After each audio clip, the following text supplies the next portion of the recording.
Have you ever had the uncanny feeling that certain encounters are not mere coincidences, but spiritual signs insisting on crossing your path? When two souls are destined to meet, the universe seems to conspire in your favor, and Carl Jung, with his deep vision of the collective unconscious and synchronicity, gives us a powerful lens through which to understand these mysteries.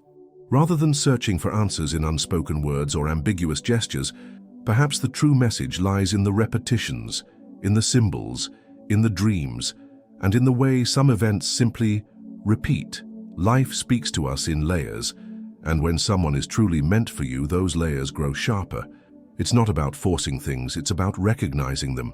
If you believe that destiny leaves traces, comment below. I trust the signs of the universe. Carl Jung believed there is a symbolic spiritual order guiding our experiences, even those that appear entirely casual. When we reflect on the idea that someone might be meant for us, we step squarely into the realm of synchronicity, one of Jung's most striking concepts. Synchronicity describes events that lack any causal connection, yet unite through a profound personal meaning. When someone's presence is accompanied by recurring dreams, insistent symbols, or endlessly repeated encounters without logical explanation, your unconscious is trying to communicate something essential. Moreover, Jung invites us to explore the shadow, the parts of ourselves we repress or deny. Often the person we feel is destined triggers exactly those forgotten aspects, provoking intense attraction, discomfort, or inner conflict. This is no cosmic mistake. It's an invitation to individuation, the process of integrating our true self. Meaningful relationships don't come to complete us, they come to transform us. Another key point is the animus and anima, the unconscious masculine and feminine aspects dwelling within each of us. When we meet someone who mirrors or awakens these elements, we feel a depth of attraction that transcends the physical. That symbolic connection can become a portal to inner fulfillment. So if spiritual signs keep repeating, Jung would say do not ignore them. It could be more than mere desire or coincidence. It could be a call to expand your consciousness. Synchronicity, according to Carl Jung, is the occurrence of two or more simultaneous events that, although unrelated causally, carry a deep symbolic meaning for the person who experiences them. This concept is essential when we talk about encounters that feel predestined.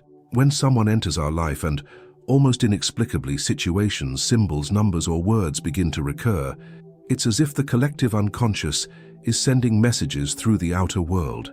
Jung saw synchronicity as a bridge between inner and outer reality, a way for the unconscious to manifest objectively.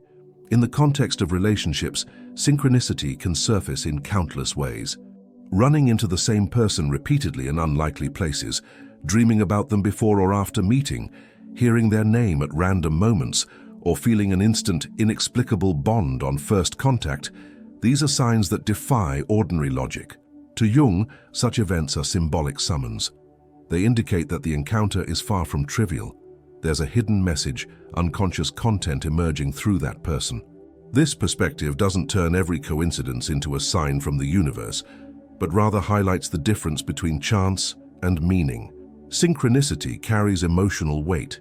It is felt from within, not simply noticed as curious, but recognized as significant. When there's emotion, awe, or an inner sense of déjà vu, the event operates as a symbol, and symbols, for Jung, are the language of the unconscious. When you undergo a relationship charged with synchronicity, it's vital not only to observe the other person, but also to turn your gaze inward. What does this person represent? What does their presence awaken? What does this repetition aim to reveal?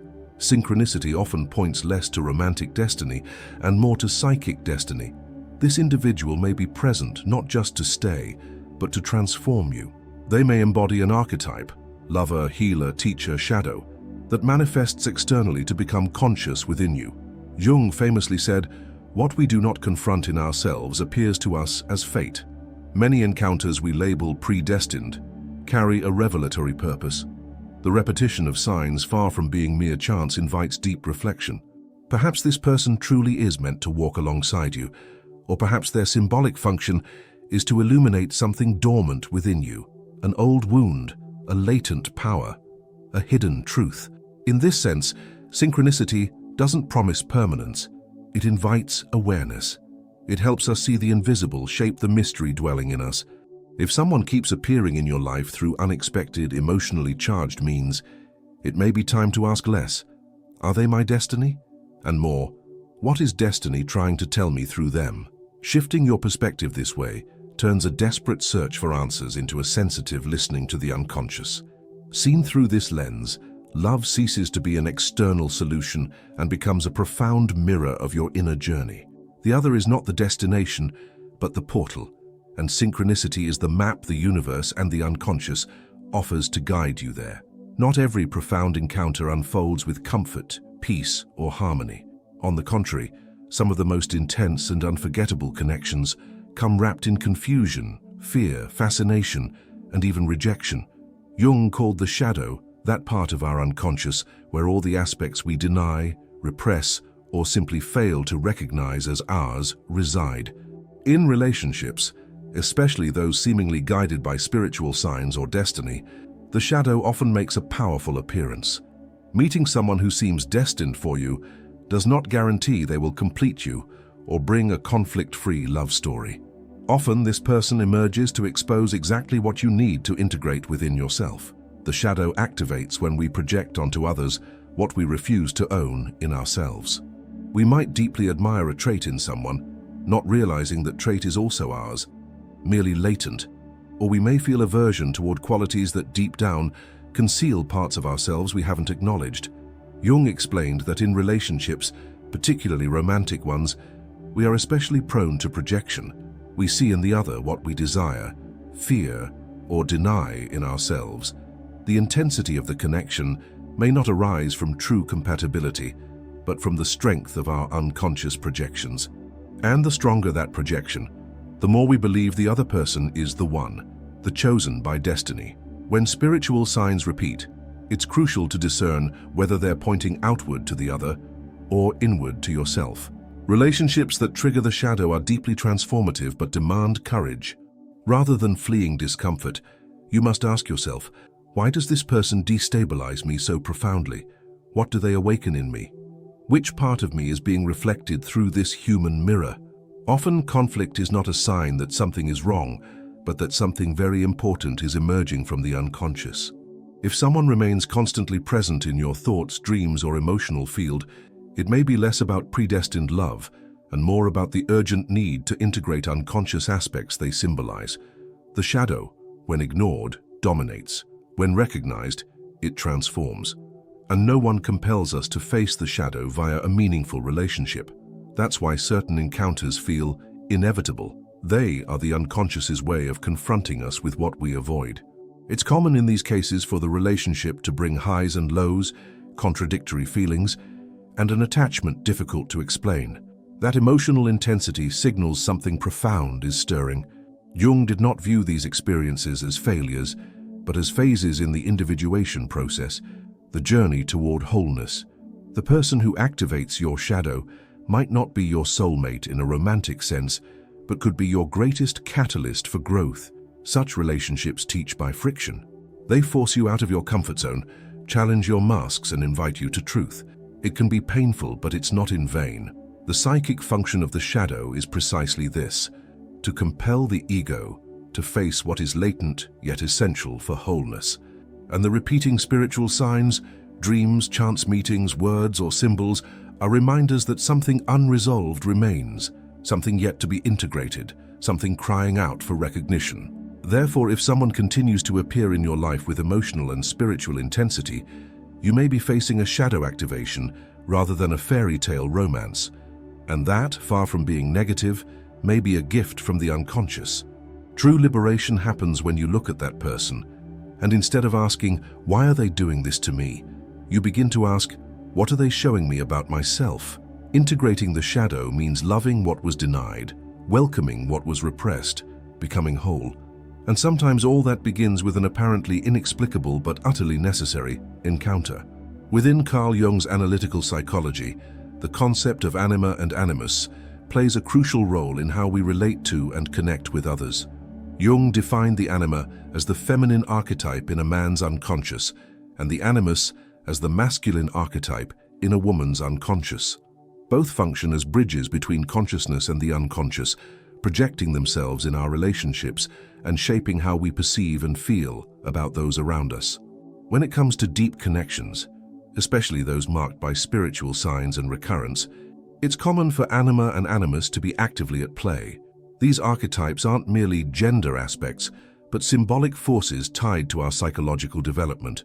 The anima represents feeling, intuition, empathy, mystery, and the receptive unconscious. The animus, on the other hand, is associated with reason, action, assertiveness, and structured consciousness.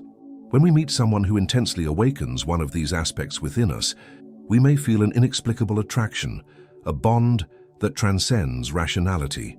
That person becomes the bearer of a profound archetype not yet fully integrated in our psyche. That's why we often feel that the other completes something in us. In truth, what's happening is that they reflect qualities we haven't recognized as our own. When a woman projects her animus onto a man, she might see him as a guide, an authority, an ideal of strength and direction.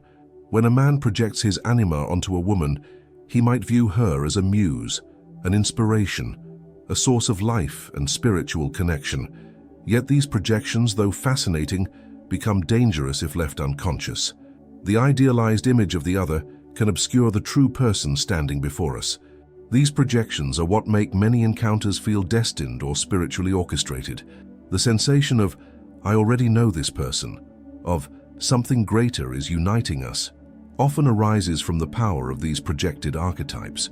The spiritual signs accompanying these connections, intense dreams, repeated meetings, deep feelings despite little time together, indicate that the unconscious is guiding us not only toward the other, but toward a forgotten part of ourselves. That person's presence acts as a symbolic mirror, revealing inner dimensions that need to be welcomed. However, the real purpose of anima and animus is not to keep us trapped in projection forever, but to help us recognize them as inner parts that require integration. When a man consciously engages with his anima, he develops authentic sensitivity, deeper listening, and an openness to life's mystery. When a woman becomes aware of her animus, she gains mental clarity, decisive strength, and a stronger sense of inner direction. In this way, the connection with the other serves as a catalyst for internal transformation. Relationships that awaken these archetypes can be challenging precisely because they demand we see beyond idealization.